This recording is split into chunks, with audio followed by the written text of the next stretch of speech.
شوری طلبم مانع تحقیق وصال است، خمخانه رازم اگر از جوش خود افتم. ای بخت سیه روز چرا سایه نکردی، تا در قدمی سروی قباپوش خود افتم. بیدل همه تن بار خودم چون نفسی صبح، بر دوش کی افتم اگر از دوش خود افتم. به نام خداوند بخشاینده مهربان.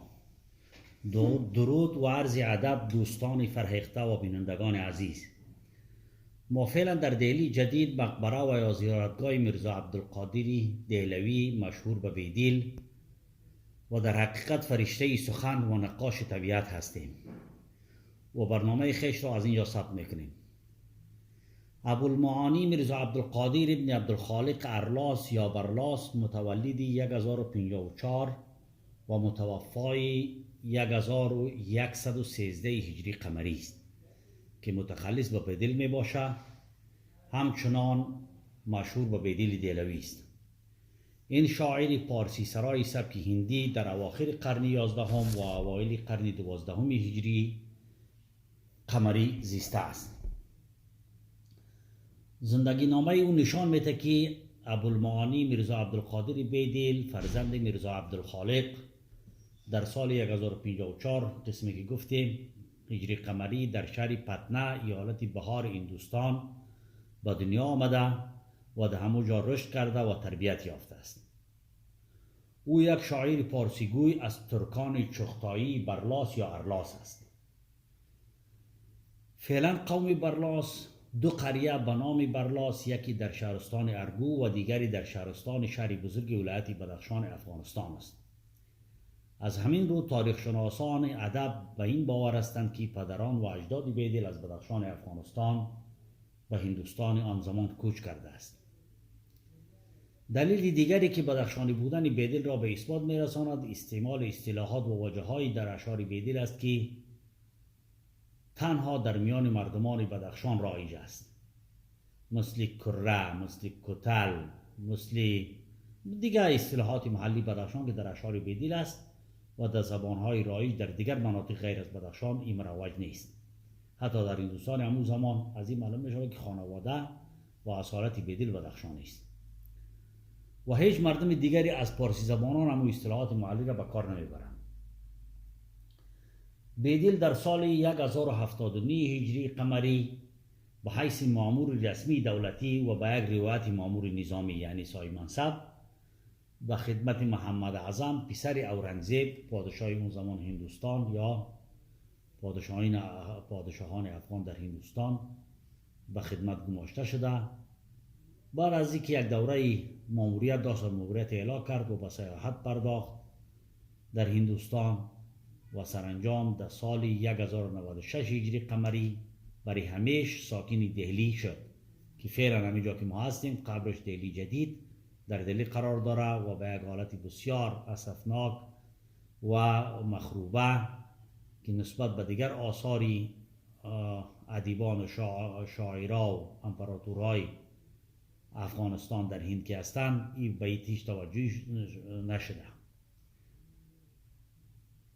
و گفته می شود که خودی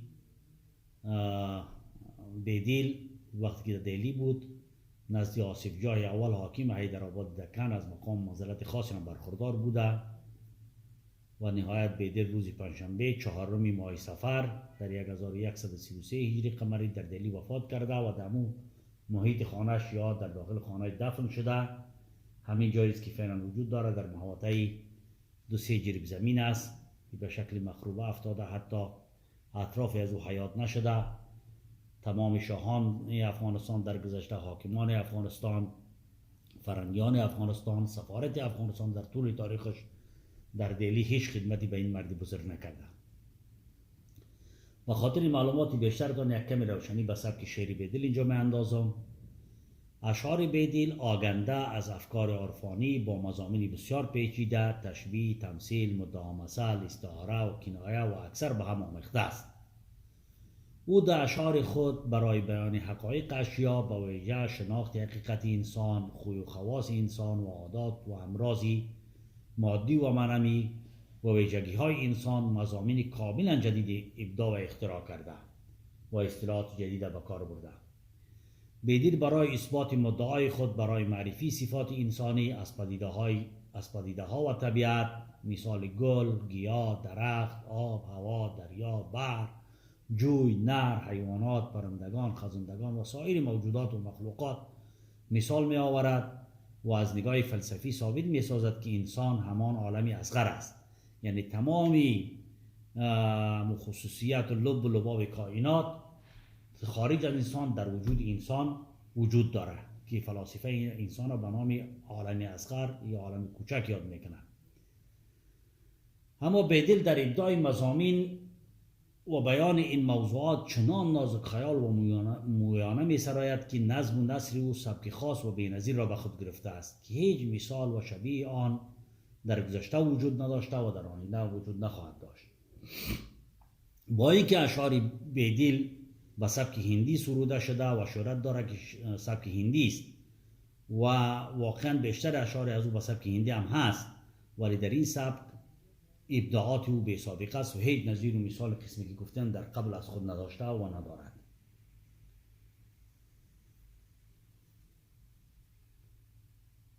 آثاری که از بیدل به جا مانده در حقیقت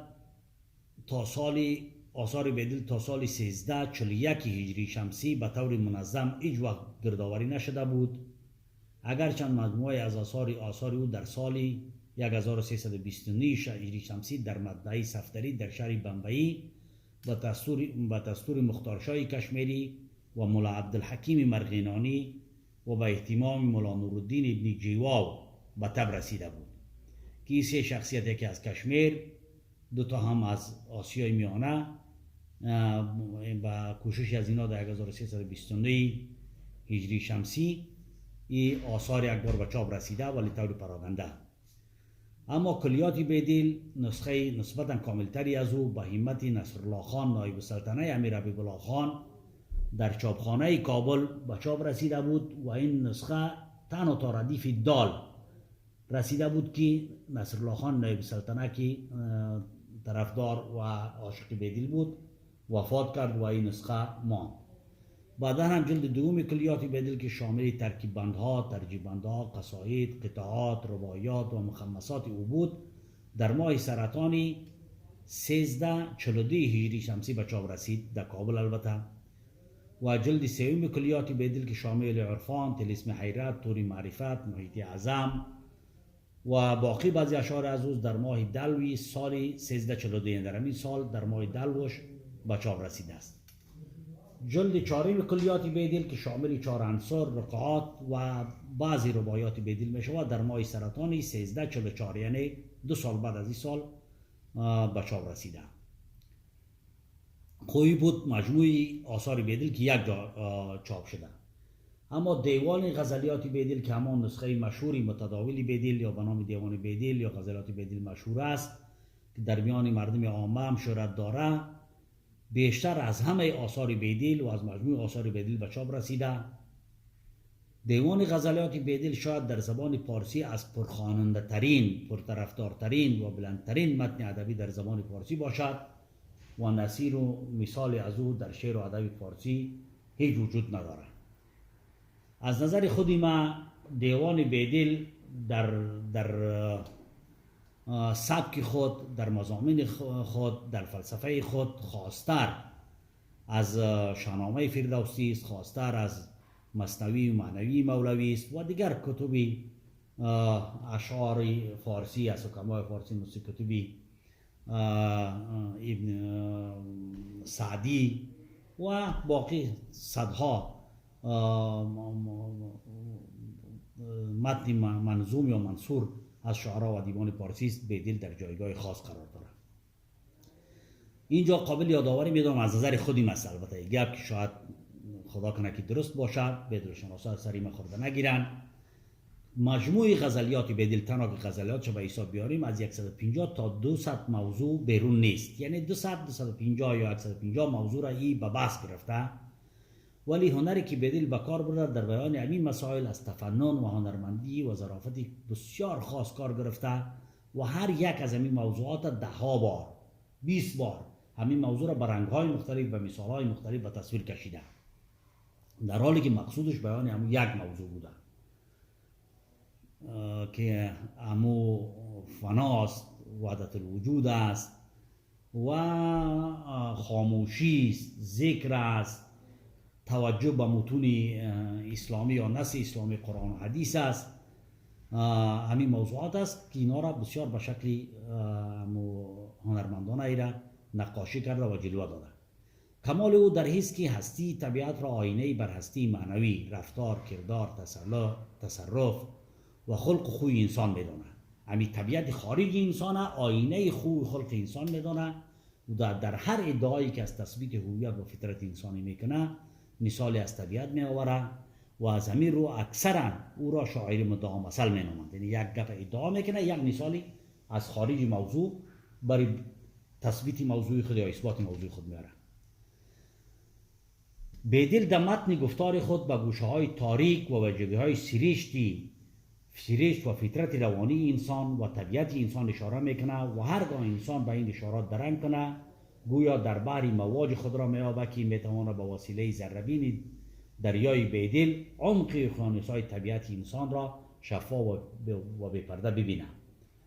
اشعار بیدل در مجموع با وجه غزلیات بیدل از چنان ظرافت‌های ادبی و ترکیب کلمات و اصطلاحات جدید و ناب برخوردار است که انسان در دو حالت میتواند چنین متن ادبی را پدید بیاورد: یا اینکه فطرتاً و از نگاه غریزه انسانی یک انسان نابغه و فوق‌العاده و انسانی فوق‌العاده باشد، ذهنش، درکش، برداشتش نابغه گونه باشه و نابغه باشه خودش.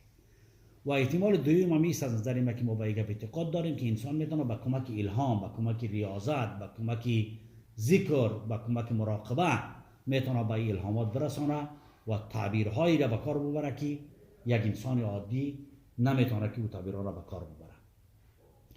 ما از جوانی و حتی از خردی علاقمندی که به بیدل داشتم بعدها بیشتر در بحث بیدل داخل شدم و غیر مستقیم یا غیر رسمی نزد بعض استادها علاقاتی داشتیم. بعضی از اشعار بیدل انتخابی که 13 غزل بیدل می شود طور نمونه ما تفسیر و تحلیل کردیم که تحت عنوان مدخلی بر بیدل است. مدخل بیدل در شرح غزلیات بیدل است که متاسفانه و سلسله هنوز باقی ماند دیگه. 13 غزل ما دیگه اضافه کرده نتونستم، بعدا ان شاء الله اگه وقت یادی که کارو میکنم. و این بخشایی را که تحت عنوان مدخلی بر بیدل که ما تهیه کرده بودم، یک برادر بزرگ و بسیار بیدل دوست و هنرپروری ما به نام آقای فهیم هنرور که از دیپلماتان سابق وزارت خارجه ما بود و بعداً در ترکمنستان همکار ما بود، تحت عنوان بزم بیدل در 3000 چند صد صفحه تحت عنوان بزم بیدل آثار و مجموعه‌های جدید که در رابطه با بیدل است گرد آورده از تمام دانشمندا و بیدل شناسا و بیدل دوستا که از صفحه 535 تا 592 امی بزم بیدلی که آقای فهیم هنرور جمع آوری کرده، مجموعه مدخلی بر بیدل که از این بنده فقیر است در او گردآوری شده و میتونن که اونجا لینک از رو اینجا در کامنت براتون میگذارم که با او مراجعه بکنین و او را دانلود بکنین اگه علاقه داشتین او را بخونین. که از جمله اولین شعر بیدل که ما به تفسیر گرفته بودم، یعنی 15 سال پیش، این غزلی بیدل بود: کوجد که چون بوی گل از هوش خود افتم، یعنی 2-3 گام سوی آغوش خود افتم. در سوختنم شمع و صفت عرضی نیازی است، نپسند که در آتش خاموش خود افتم. در خاک را افتادم اما چه خیالی است، که از یاد شبی وعده فراموش خود افتم. بهری دیگران چند کنم و از ترازی، ای کاش شوم حرفی و در گوش خود افتم. کو لغزش پایی که به ناموسی وفایت، باری دو جهان گیرم و بر دوش خود افتم. عمری است که دریا به کنار است حبابم، آن به که در اندیشه آغوش خود افتم.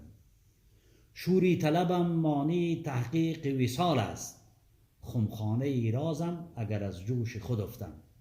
ای بخت سیه روز چرا سایه نکردی، ای بخت سیه روز چرا سایه نکردی، تا در قدمی سروی قباپوش خود افتم.